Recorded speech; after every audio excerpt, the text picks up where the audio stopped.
Olá, 9 de março de 2017. O Poupa Tempo de Itaquera, na zona leste de São Paulo, entregou a primeira certidão de investigação de paternidade. Só no estado de São Paulo existem 750 mil pessoas sem a identificação. O serviço tem a finalidade de assegurar o direito de todos os cidadãos de ter o nome do pai na certidão de nascimento, carteira de identidade e outros documentos. Nos próximos meses, todas as 73 unidades do Poupa Tempo terão serviço. Até o dia 3 de abril, estará disponível nas unidades de Santo Amaro, Luz, Lapa e Cidade Ademar. Veja agora os destaques desta edição. Policiais militares recebem a medalha MMDC pelos serviços prestados à sociedade. Audiência pública na cidade de Ilhabela, no litoral de São Paulo, discute as soluções para os problemas de saneamento básico. Agora no Jornal da Assembleia.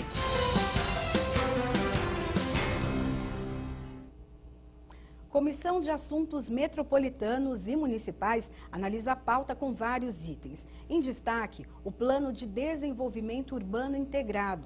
Mais da metade da população brasileira vive em regiões metropolitanas. Entre as propostas aprovadas durante a reunião está o requerimento de autoria do deputado Carlos Neder, do PT, sobre a realização de audiências públicas para divulgar o Plano de Desenvolvimento Urbano Integrado. Há um novo estatuto jurídico aprovado em Brasília em 2015, dando prazo até 2018 para que os governos de estado encaminhem à Assembleia Legislativa uma proposta de plano de desenvolvimento urbano integrado, pensando a formação das regiões metropolitanas. Então nós temos os estados, temos os municípios, temos os aglomerados urbanos e temos as regiões metropolitanas. E não há uma articulação política, e isso se reflete, por exemplo, nas políticas de mobilidade urbana, de saúde, de transporte, educação e assim por diante, na medida em que não há uma instância de organização do poder em cada um dos estados que articule essas regiões metropolitanas entre si e faça a relação dessas políticas públicas com o espaço de decisão que cabe aos estados e aos municípios. Com o advento dessa nova legislação federal, a Assembleia Legislativa vai ter que se apropriar desses conhecimentos e para isso é fundamental que a gente tenha a colaboração de técnicos, de pessoas que estudam esse tema, seja nas universidades, seja também em órgãos de consultoria e de assessoria ao poder público. O convidado do debate, o sociólogo Vicente Trevas, comenta a importância do poder legislativo para desenvolver políticas públicas neste projeto. O legislativo é que vai aprovar uma proposta que vai ser encaminhada pelos governadores, no caso de São Paulo, pelo nosso governador. E, portanto, ele vai constituir, transformar um plano que são diretrizes, são metas, são projetos, numa obrigação legal, portanto, numa lei. E, portanto, os deputados vão interagir, vão interferir nos méritos. E para isso é muito importante que a Assembleia crie uma dinâmica interna neste ano, que ainda é um ano de elaboração pelos executivos do próprio plano, para que quando no momento de apreciar e votar a matéria, possa agregar a contribuição importante do Poder Legislativo. O presidente da comissão, deputado Davi Zaia, do PPS, analisa os trabalhos de toda a reunião. Nós conseguimos dar conta dos projetos que chegaram à comissão, outros assuntos deixamos encaminhados, como esse dos planos diretores integrados das regiões metropolitanas, e acho que com isso então cumprimos o papel da comissão. E a expectativa é que agora a partir do dia 15 de março, com as novas comissões sendo distribuídas, que novos integrantes ou nós mesmos, dependendo da divisão que acontecer, possamos continuar discutindo os assuntos que são de relevância para os municípios e principalmente nas regiões metropolitanas. Condecorados no Parlamento Paulista, policiais que desmontaram uma quadrilha especializada em tráfico de armas. Representante do 5º Batalhão de Polícia Rodoviária esteve presente na cerimônia de entrega de medalhas e condecorações. É muito importante, principalmente para os policiais da equipe do TOR de Avaré, que está lá no interior, a quase 500 quilômetros de distância. Então, vir para a capital, na Assembleia, receber uma medalha, isso é importante não só para os 3 que foram agraciados, mas para todos os policiais que se sentem representados por eles aqui. Esses policiais são do TOR, que é o Tático Ostensivo Rodoviário, batalhão responsável pelo policiamento de 43 rodovias que passam por 83 municípios paulistas. Reconhecimento do trabalho da nossa equipe e automaticamente de todo o policiamento rodoviário é uma grande satisfação. A gente volta lá honrado e buscando fazer o melhor ainda daqui para frente, né? Continuar fazendo um bom trabalho. Para o deputado Coronel Telhada, do PSDB, cada vez mais são necessárias ações legislativas em diversas esferas, como a estadual e a federal, para conter a rota de armas no país e o crime organizado. Hoje aqui nós estamos homenageando policiais militares, policiais civis, guardas civis metropolitanos que no seu dia a dia tiveram ocorrências aí que a gente chama ocorrências de destaque, com apreensão de armamento, drogas, enfim, ocorrências bonitas. Apesar que nós temos inúmeras ocorrências assim, até para selecionar é difícil, porque são muitas. Mas mesmo assim dá muito o que fazer. A nossa legislação está capenga, a gente tem conversado muito com os deputados federais, a gente tem conversado muito com os senadores, no sentido de mudar a nossa legislação. Não dá para continuar do jeito que está, o crime organizado está muito forte. Então isso aqui é um estímulo para a tropa, para os policiais se sentirem animados de trabalhar, porque não tem aumento salarial, não tem vantagem, não tem nada. Também ressaltou mais iniciativas que são necessárias para equiparar a polícia e atender a demanda na segurança pública. O governo não fala em valorização do policial no reajuste salarial, não fala em melhorias, sabe, fica com migalhas. Então isso é uma coisa que incomoda muito. A tropa está cansada disso 2 anos, praticamente quase 3 anos já sem qualquer reajuste. Eu faço a minha parte, eu trabalho forte aqui na Assembleia, vocês sabem disso, eu procuro valorizar aqui os homens e mulheres da segurança pública, mas só isso não é suficiente. Então nós estamos aqui hoje em nome da Assembleia valorizando esses cidadãos, militares e civis que se destacaram, é o mínimo que a gente pode fazer. Essa cerimônia de entrega de medalhas e condecorações tem um histórico e representatividade do MMDC Leste. As condecorações são a alma do movimento de 32 hoje. A Sociedade Veteranos de 32 MMDC, através de seus núcleos, através das suas honrarias, consegue levar o ideal de 32 para frente. Se não fossem as condecorações, não já teria fechado. Foram concedidas 62 medalhas em memória da Revolução de 32 aos policiais militares e representantes civis. E agora a previsão do tempo para amanhã, sexta-feira. Em São Paulo, sol e aumento de nuvens de manhã, pancadas de chuva à tarde e à noite. A temperatura deve chegar aos 30 graus. Em Campinas, sol e aumento de nuvens de manhã, pancadas de chuva à tarde e à noite. A máxima prevista é de 32 graus. Em São José dos Campos, sol com muitas nuvens durante o dia e períodos nublados à tarde e à noite. A máxima deve alcançar 34 graus. Em Sorocaba, sol entre nuvens e possibilidade de garoa. Os termômetros devem atingir os 32 graus. Em Ribeirão Preto, sol e aumento de nuvens de manhã. Podem ocorrer pancadas de chuva à tarde e à noite. A temperatura deve atingir a marca de 33 graus. Veja a seguir. Pacientes com doenças raras participam de um seminário aqui na Assembleia Legislativa para discutir os seus direitos. A gente volta já já.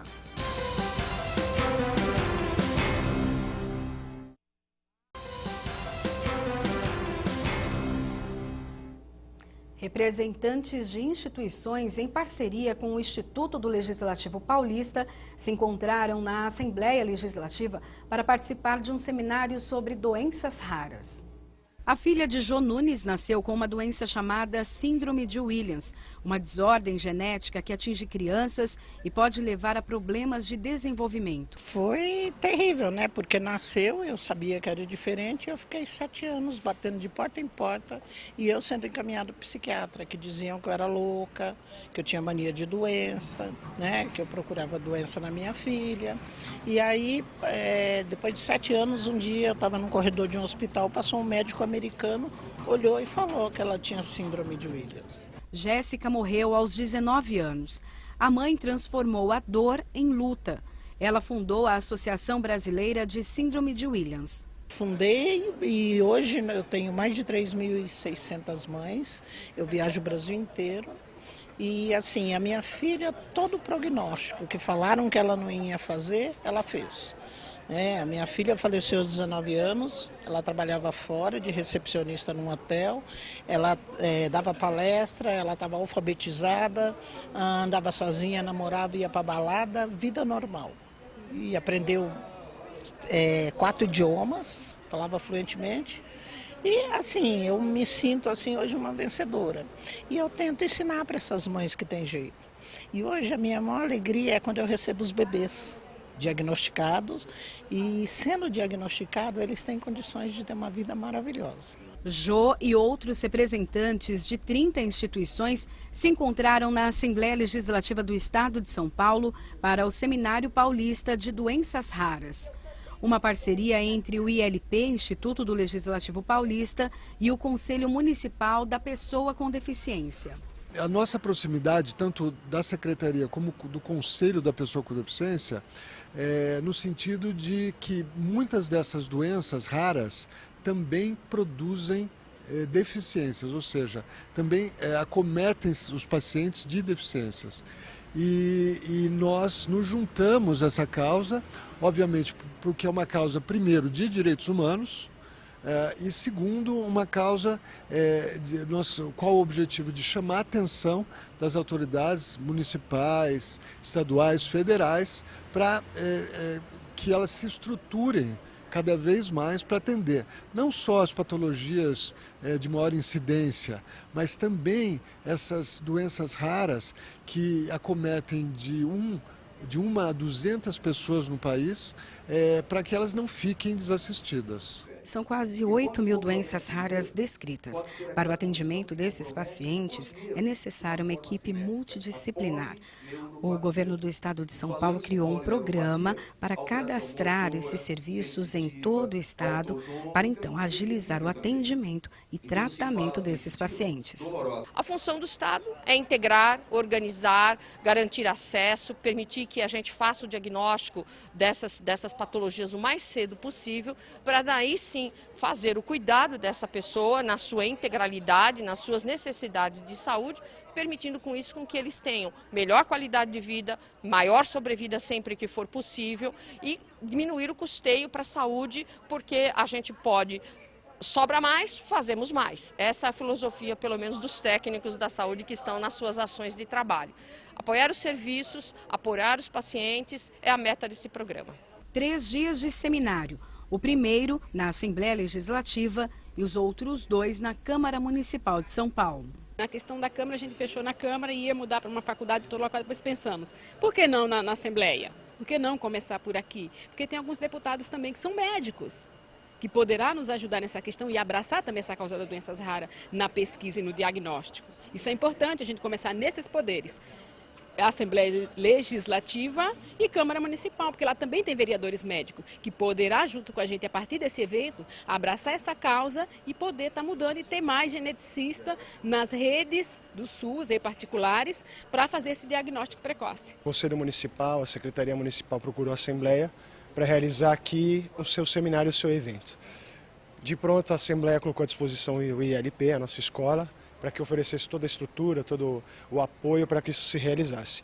Nosso interesse foi de pronto evidenciado e atendido, afinal começamos hoje um curso de pós-graduação em políticas públicas e um dos assuntos que serão discutidos hoje aqui nesse seminário são as questões das políticas públicas das pessoas com deficiência. Dessa maneira o ILP já faz um trabalho com surdos, já faz um trabalho com os autistas, já tem uma relação com o assunto e a escola está à disposição para receber esse evento e outros mais da sociedade civil e das autoridades públicas.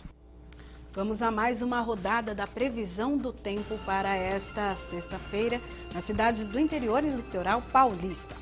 Em Santos, sol com muitas nuvens durante o dia e períodos nublados com chuva a qualquer hora. A temperatura máxima pode chegar aos 31 graus. Em São José do Rio Preto, sol e aumento de nuvens de manhã. Pode chover rapidamente à tarde e à noite. A temperatura alcança os 34 graus. Em Mogi das Cruzes, sol com muitas nuvens durante o dia e permanece nublado à tarde e à noite. A máxima chega aos 29 graus. Em Piracicaba, dia começa com sol e aumento de nuvens de manhã. À tarde e à noite, a possibilidade de pancadas de chuva.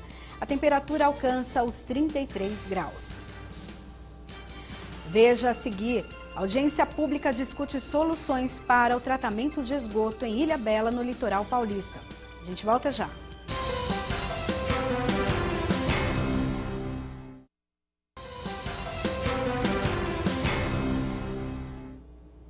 Passar em um concurso público nem sempre é garantia de emprego seguro. É que muitos candidatos nunca são chamados para assumir o cargo. Mas um projeto de lei em análise quer garantir os direitos de quem se esforça para ingressar na carreira pública. Ser delegado de polícia era o sonho deste advogado há quase 30 anos. Mas o que era para ser bom se tornou um pesadelo. Em 2011, Valdir deixou o trabalho de carcereiro para advogar e se dedicar aos estudos. Foram 2 anos em cima dos livros até que o edital fosse publicado. Eu comecei a estudar no final de 2011, já me preparando para um próximo concurso de delegado de polícia no estado de São Paulo. Então, a minha rotina era, não trabalhava diariamente como advogado, só ia no escritório quando tinha algum cliente para atender, ou ia no fórum quando tivesse alguma audiência, e o restante do tempo era só estudo. Assim, eu tinha um planejamento que o meu estudo mínimo diário era 8 horas. Isto de domingo a domingo. Ele passou na primeira prova, mas só foi chamado para o exame oral 9 meses depois. Aprovado, esperou mais 2 meses pela avaliação psicológica. Mesmo assim, até agora, 1 ano depois, nada de ser chamado. Com mais de 11 milhões de desempregados no Brasil, os concursos acabam sendo uma alternativa para quem busca uma vaga e principalmente alguma estabilidade. Mas por causa de problemas enfrentados por candidatos como o Valdir, surgiu a necessidade de uma lei que regulamente os concursos públicos. Aqui na Assembleia Legislativa do Estado de São Paulo, o projeto que prevê as normas a serem obedecidas é da deputada Márcia Lia, do PT. As pessoas estavam desesperadas, querendo serem contratadas. Aí a gente percebeu, fomos procurar, identificamos que não tem uma lei que regulamente a aprovação, a forma como os concursos devem ser feitos, e nós decidimos então apresentar um projeto de lei, é o PL 580 de 16, para que a gente possa ter toda essa regulamentação organizada no estado de São Paulo. Audiência pública na cidade de Ilhabela, no litoral de São Paulo, discute as soluções para a falta de coleta e tratamento de esgoto no município. A cidade de Ilhabela, litoral norte de São Paulo, tem 32 mil habitantes. Mas a chegada dos turistas faz triplicar a população na alta temporada. O abastecimento de água não é o maior problema. Tivemos agora um abastecimento muito bom no carnaval, a população não teve qualquer queixa, então são frutos de investimentos recentes. A coleta de esgoto, como você colocou, realmente não é top. Nós temos aqui 52% das residências cobertas. Mas e é um índice menor do que a média do estado de São Paulo, onde a Sabesp atinge níveis de 90% ou mais no interior de São Paulo. Mas a ocupação urbana, o terreno íngreme, o lençol freático, uma série de formas como a cidade foi ocupada, fundo de vale, dificultaram esses investimentos. O problema está no baixo índice de coleta e tratamento de esgoto na cidade. Pelas informações oficiais, que são do site da CETESB, a gente chega a 27,7% de coleta. Porém, nosso esgoto, apenas 4% desse esgoto coletado é tratado. Todo o demais volume, ele é encaminhado via emissário submarino para o mar. Então, existe, tecnicamente, o que a gente chama não é tratamento, e sim afastamento de esgoto. A gente tira o esgoto da frente da casa das pessoas e lança no mar. Então, esse é o grande problema nosso. A gente não tem um tratamento adequado para o esgoto que está sendo lançado no mar. Não bastassem a rede de coleta e o tratamento de esgoto insuficientes em Ilhabela, o município tem cerca de 1.600 imóveis que ainda não se conectaram ao sistema de esgotamento sanitário, embora contem com esse serviço. Ilhabela tem a pior situação de saneamento no litoral norte, de acordo com o ICTEM, o indicador de coleta e tratamento de esgoto dos municípios. Primeiramente, nós vamos dar sequência às estações que estão em fase de implementação. Em muitos lugares já existem rede, já passando nas ruas, e falta as elevatórias para jogar o esgoto para tratamento. Algumas estações já prontas, né, e algumas ainda faltam de licenciamento. Okay? Então isso aí nós já vamos conseguir também, já está atendendo aí mais aproximadamente 15% da nossa região. Okay? Esse é o primeiro passo. O segundo passo, logicamente, é pedido pela nossa população é a questão do tratamento secundário no emissário. Nós recebemos o esgoto da região central, que contempla aí 80% hoje do que existe de esgoto na nossa cidade, e ele é lançado no nosso canal apenas com tratamento primário. Isso, logicamente, gera algum tipo de poluição, causando prejuízo à nossa balneabilidade. A Comissão de Meio Ambiente e Desenvolvimento Sustentável da Assembleia Legislativa realizou uma audiência pública na cidade para debater soluções. O encontro reuniu autoridades locais e estaduais, o presidente Fernando Capês e mais de uma dezena de parlamentares. A discussão ela tem que se formar muito mais em documentações. Eu acho que a vinda aqui vai gerar um relatório.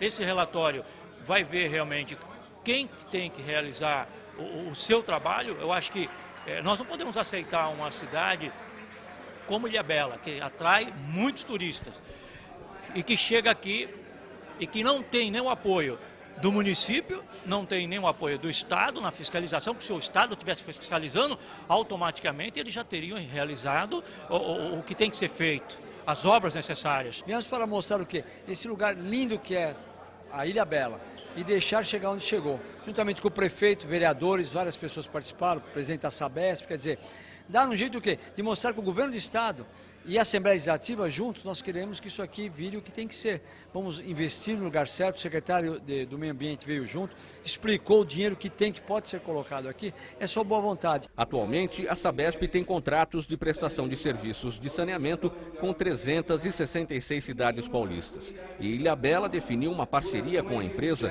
prevendo investimentos de 128 milhões de reais pelos próximos 30 anos. As várias estações de tratamento de esgoto, de coleta, né, que foram construídas, sequer nós temos licença ambiental autorizando o funcionamento. Estão paradas, né? Estão paradas. Então, é inadmissível o município, né, que recebe, né, os turistas, uma cidade que tem como a sua mola propulsora a economia baseado no turismo. Nós temos aí mais de 20 praias com bandeiras vermelhas. Nós vamos trabalhar muito para que a gente possa reverter essa situação. Outros recursos poderiam vir dos royalties ligados à exploração do gás natural recebidos por Ilhabela, 300 milhões de reais por ano.